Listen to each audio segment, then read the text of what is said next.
out a loan, you have to pay it back. It's very simple. Last spring, the Trump administration put student loan borrowers who are behind on their payments on notice. Borrowers will now be clearly expected to repay their loans, and those who default on their loan obligations will face involuntary collections. And that process is beginning this month, with the U.S. Department of Education confirming it will start sending out wage garnishment notices to those in default on their federal student loans, with 1,000 notices issued beginning next week, and the number of notices expected to increase on a monthly basis throughout the year. It's a tough road for people who have not had to face wage garnishment since back before the beginning of the pandemic. Mike Pierce is executive director of the nonprofit Protect Borrowers. It's going to start with borrowers who were in default on their student loans back before the pandemic. So these are older folks that have had debt for a while. Pierce says there are also millions of borrowers on the brink of defaulting. Those borrowers are the next wave that are potentially going to be targeted for wage garnishment starting this year.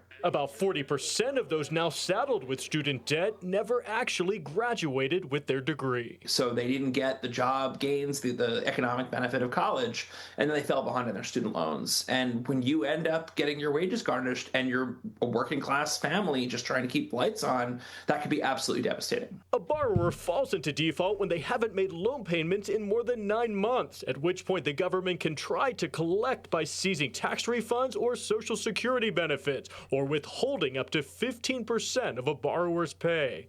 The U.S. Education Department first sends out a 30-day notice before wage garnishment begins. The worst thing you can do is ignore it, because the government doesn't need to go to court to garnish your wages. And if you do get a notice, Pierce advises calling your student loan servicer to see your options for repayment. You do have rights. These people are paid to answer your questions, and you shouldn't run away from your bills if you get one you can't afford. And keep in mind, there are a number of resources out there for borrowers. Now, for more information on that, just go to cbsa.com, click on the online version of this story. Now, is there specific additional help in the state of California for these borrowers? Yeah, and I didn't realize this. So Mike Pierce from Protect Borrowers, he pointed this out, that California actually has a student loan borrower ombudsman through the Department of Financial Protection and Innovation.